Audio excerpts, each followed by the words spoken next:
70,000 Roman soldiers died in a single afternoon at Cannae. Not over weeks, not from disease or starvation or the slow grind of a siege. In an afternoon, Hannibal Barca, outnumbered nearly 2 to 1, surrounded the largest army Rome had ever fielded and erased it. It remains one of the deadliest single days of combat in human history, and it was not an accident. It was a plan, executed with the kind of precision that takes most commanders a lifetime to even understand, let alone produce. Every empire that ever stood for more than a generation produced one person like that, one general whose name became shorthand for what their civilization's army was actually capable of when it was led by someone who knew exactly what he was doing. This is a tour through 14 of them, one for each empire, spanning 3,000 years from the banks of the Nile to the fields outside Waterloo. Thutmose III, in the spring of 1457 BCE, Pharaoh Thutmose III stood at a mountain pass called Aruna and made a decision his own war council told him not to make. Egypt's vassal cities in Canaan had revolted, gathering at the fortress city of Megiddo under the king of Kadesh. To reach them, Thutmose had 3 route options. 2 were wide, safe, and obvious. The third, the Aruna Pass, was so narrow that his army would be forced to march through it single file, horse to horse, for miles.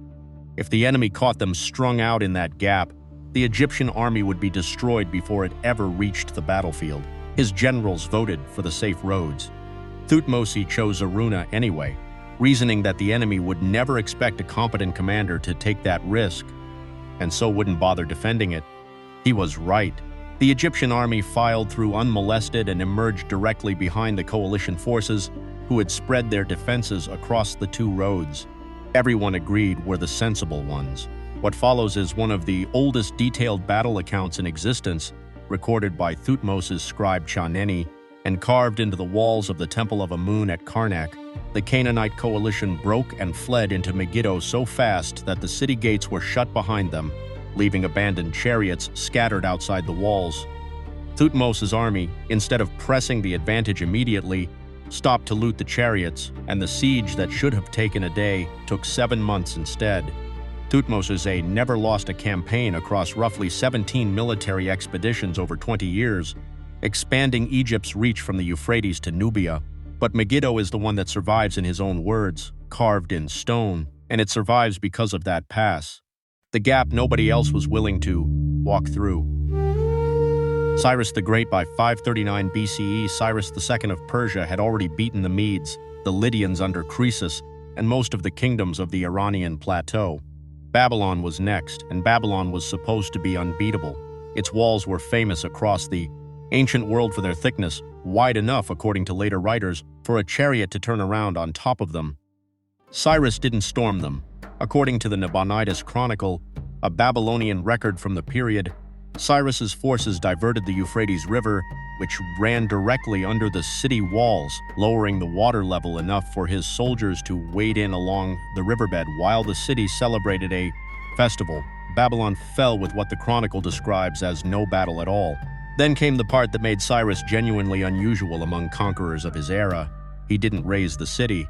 He didn't enslave its population or smash its temples. The Cyrus Cylinder, a clay artifact now in the British Museum, records him releasing captive peoples, including, according to the biblical book of Ezra, the Judeans held in Babylonian exile, allowing them to return home and rebuild their temple. This wasn't softness. It was strategy at an imperial scale. Cyrus understood something his predecessors hadn't. An empire built purely on terror has to keep conquering forever, because the moment it stops, everyone it terrorized turns on it. An empire that lets conquered peoples keep their gods, their customs, and a measure of self-rule gives those people a reason to prefer the empire staying. By the time Cyrus died in battle against the Massagetae around 530 BCE, he had built the largest empire the world had yet seen, stretching from the Aegean to the Indus. He never lost a major engagement, and the cylinder bearing his name is sometimes called the First Declaration of Human Rights, which is a generous description for a conquest, but not an entirely wrong one. In 480 BCE, the Persian king Xerxes had just burned Athens to the ground. The city was empty, its population evacuated to the island of Salamis, and the Greek alliance was falling apart. Most of the other Greek commanders wanted to retreat to the Isthmus of Corinth, and make their stand there. On land, where their fleet's advantage in the cramped straits of Salamis would be wasted.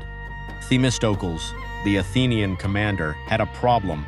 He couldn't outargue them, so he didn't try. According to Herodotus, he sent a personal slave, Sisinus, across the water to Xerxes' camp at night with a message that the Greek fleet was disorganized, demoralized, and planning to flee, and that if the Persians moved now, they could trap and destroy it entirely.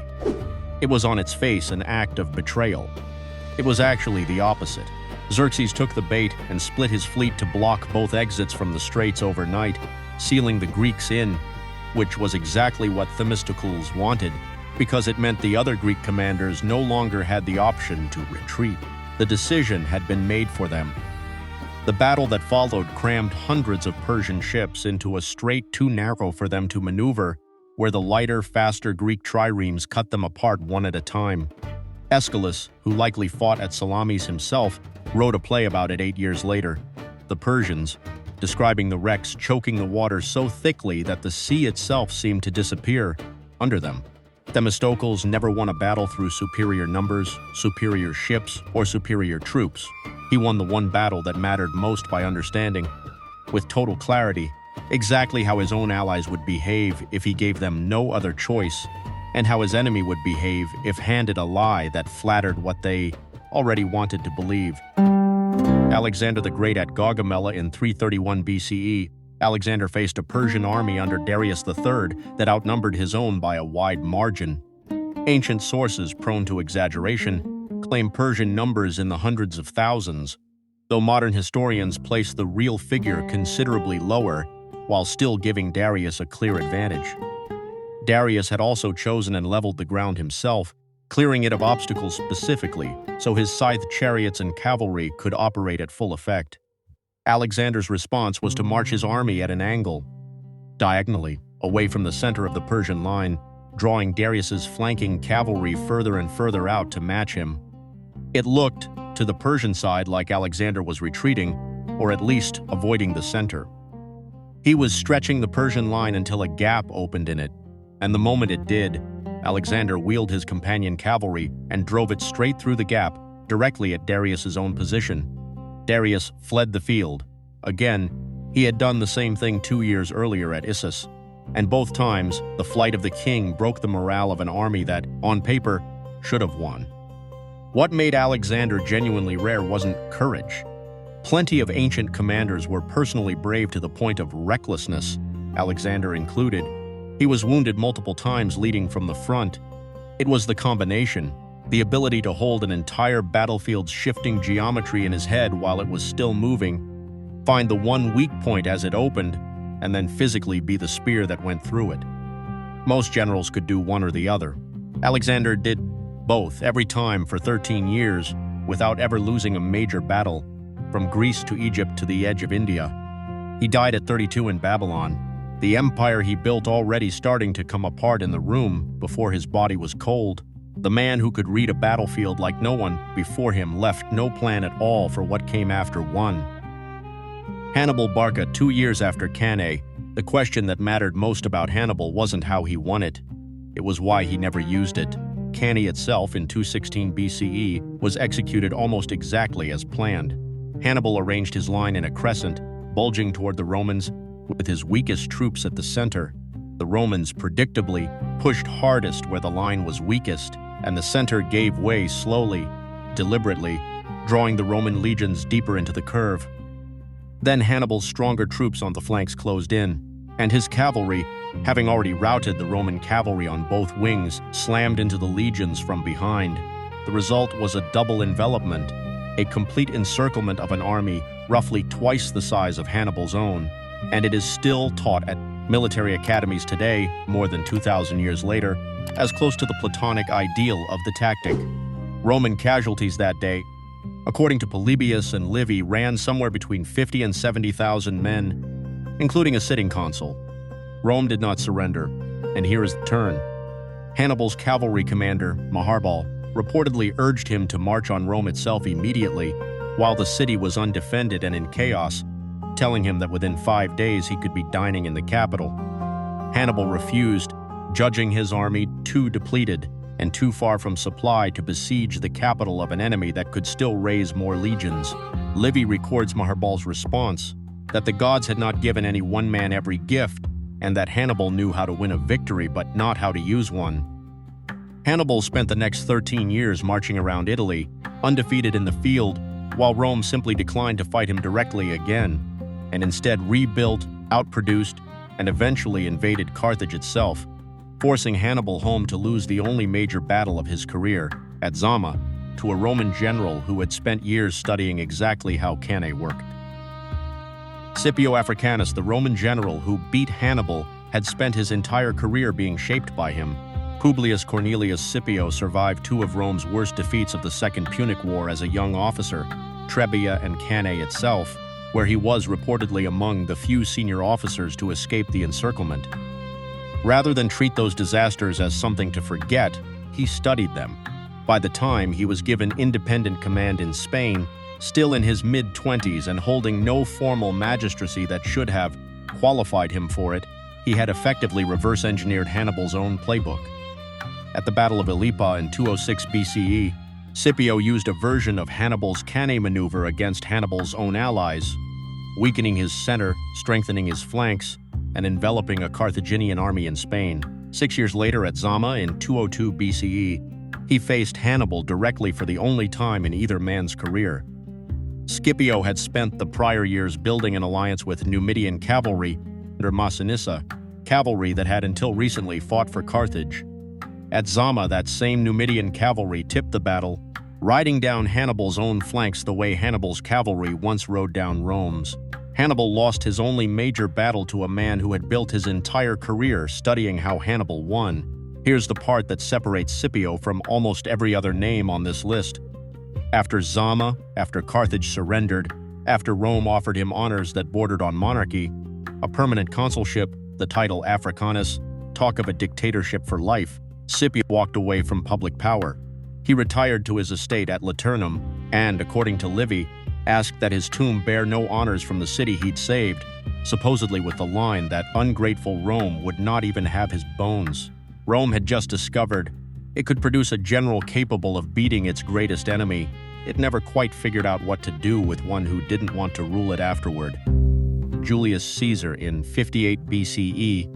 Julius Caesar arrived in Gaul as a 42-year-old politician with mounting debts, a recent and undistinguished record as a military commander, and a 10-year governorship that looked, to his enemies in Rome, like a face-saving exile dressed up as an honor.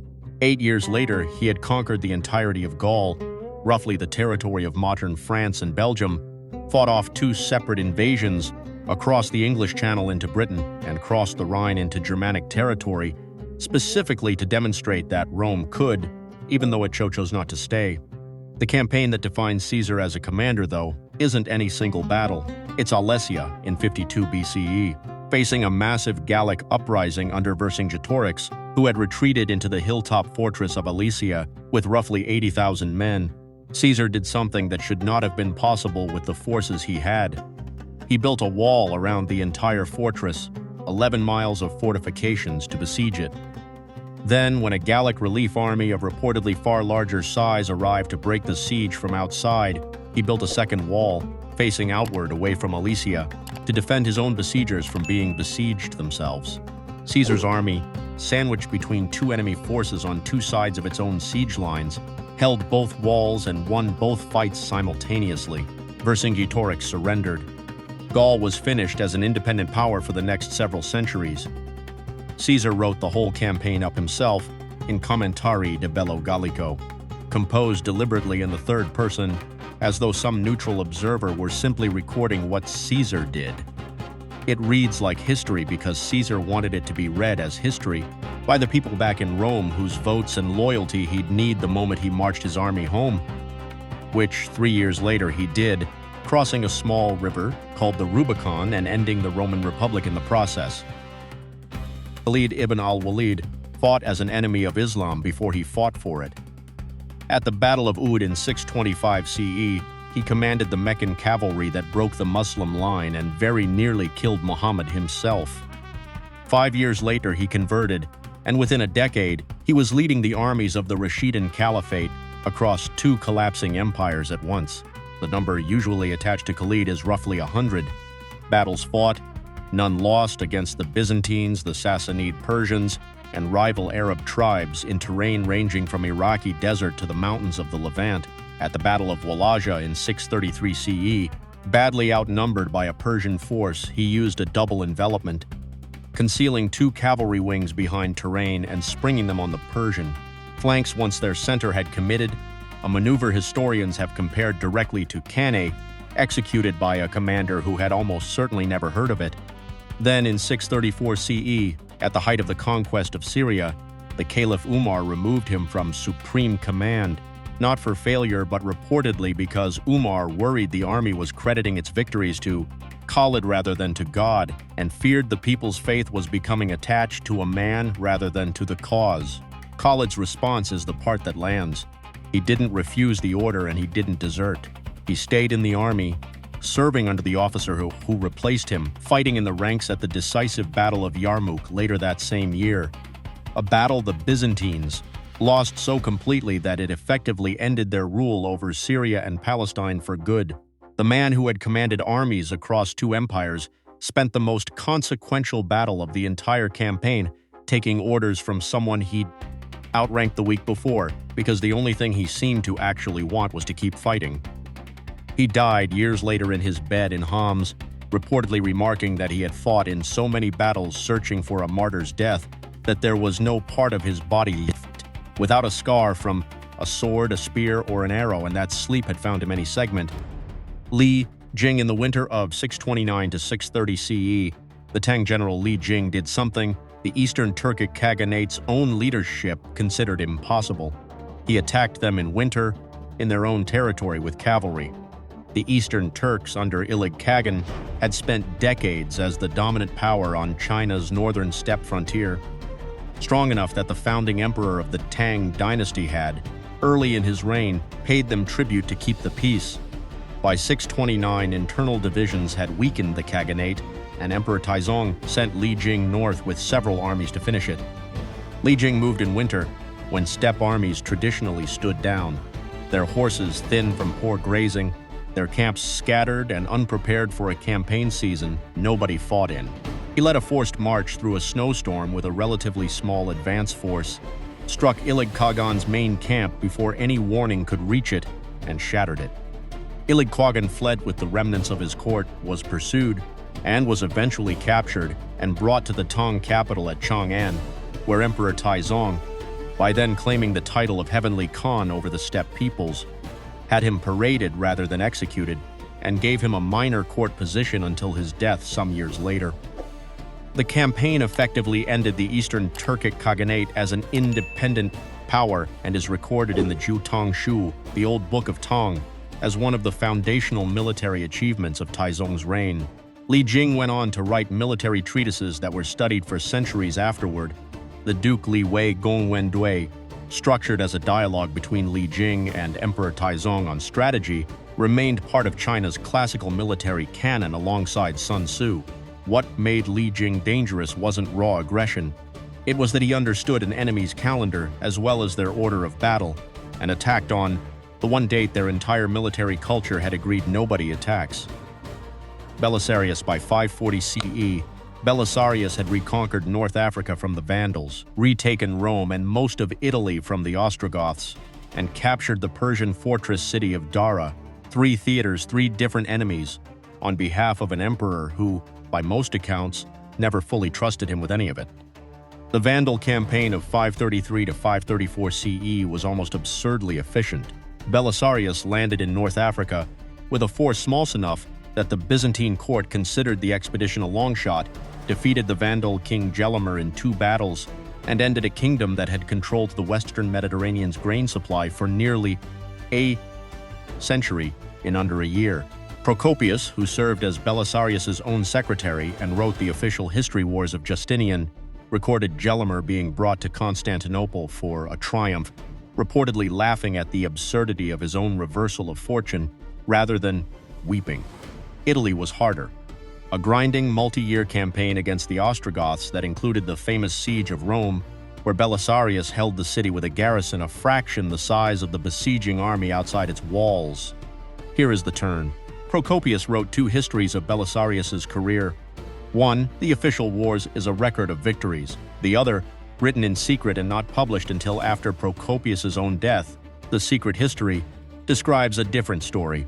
An emperor, Justinian, who recalled Belisarius from his commands more than once at the height of his success, stripped him of his household guard, and, according to Procopius's later account, had him investigated on suspicion of conspiracy in his old age, confiscating his property before eventually restoring it.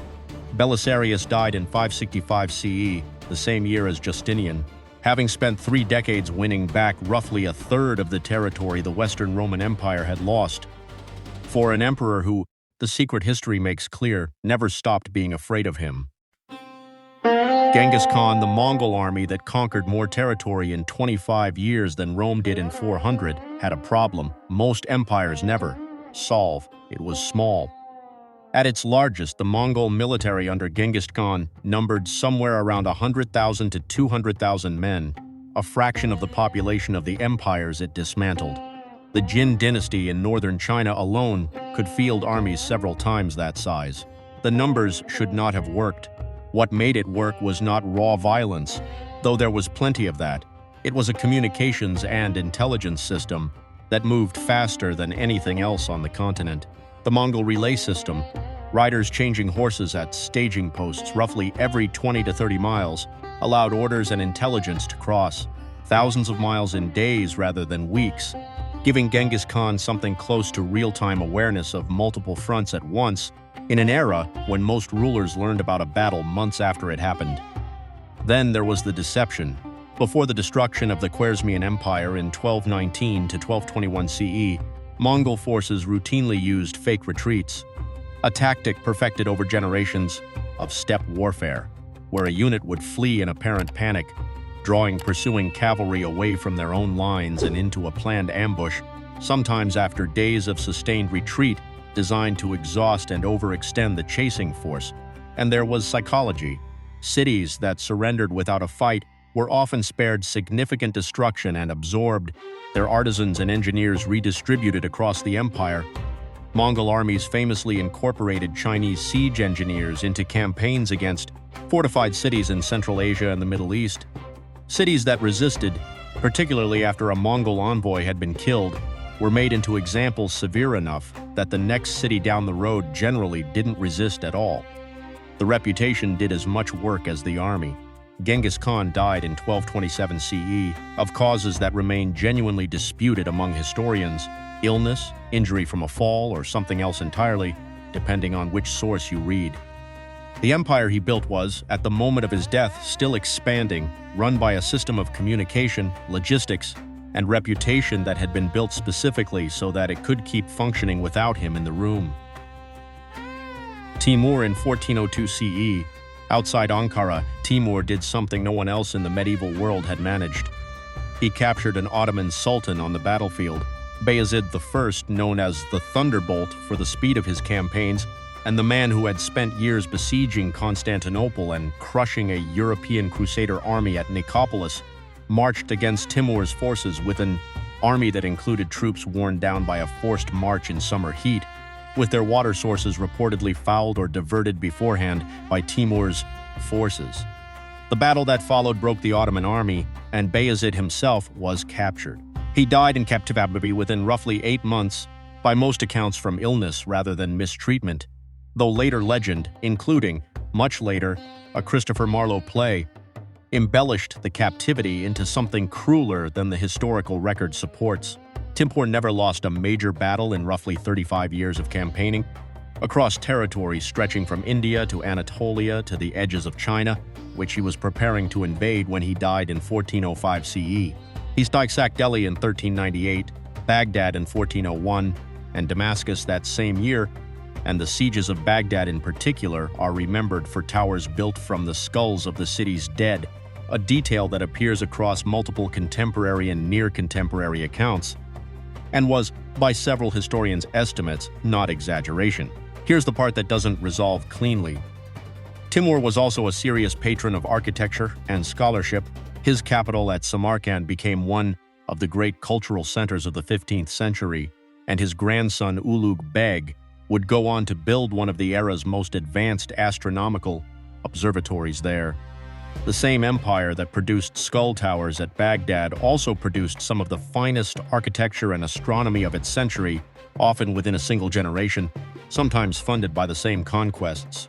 Whether those two facts sit in the same person as contradiction or as simply how empires were built in the 14th century is a question historians still argue about.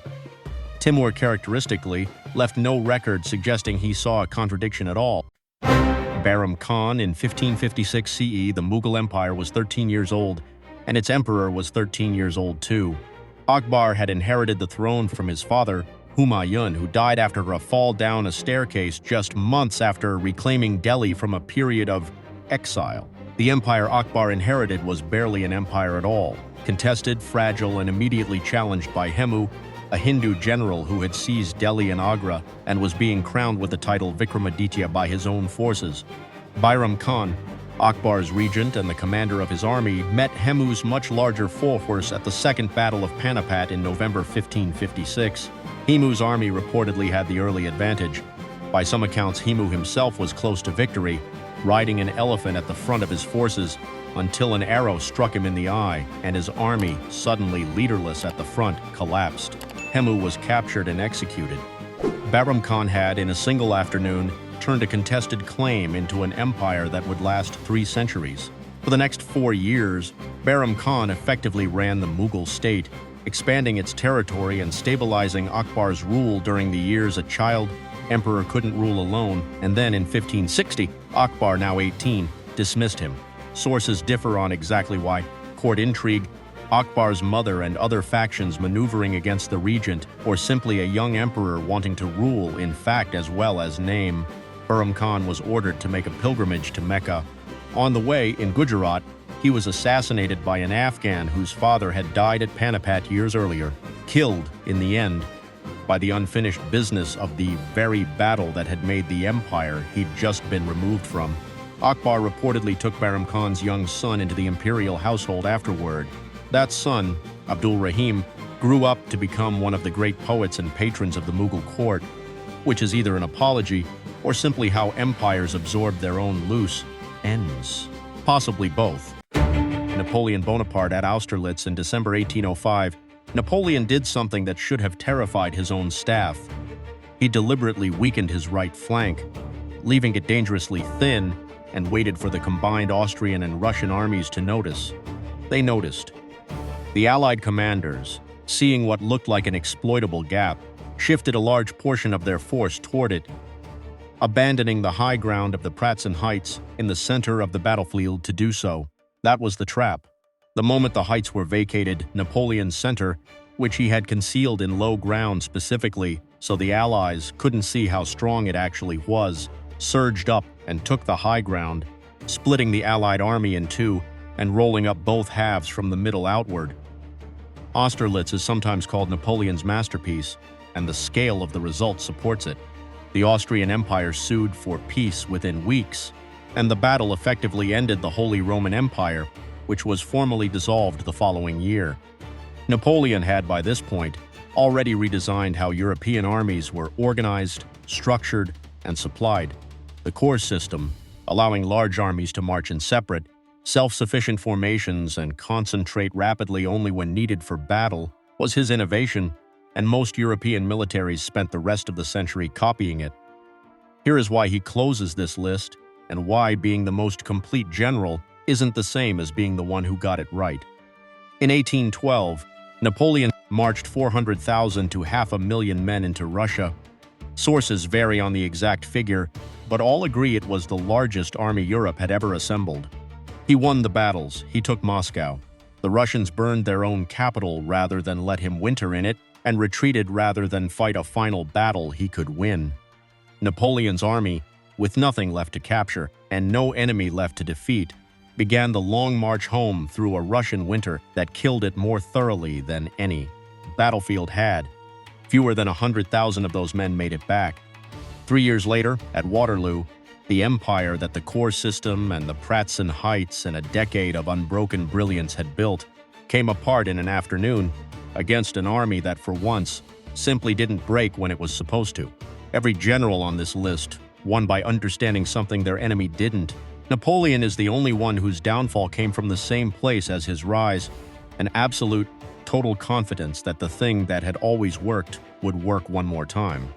It didn't, and there was no Scipio waiting in the wings to walk away from it gracefully. Just an island and a long time to think about Russia.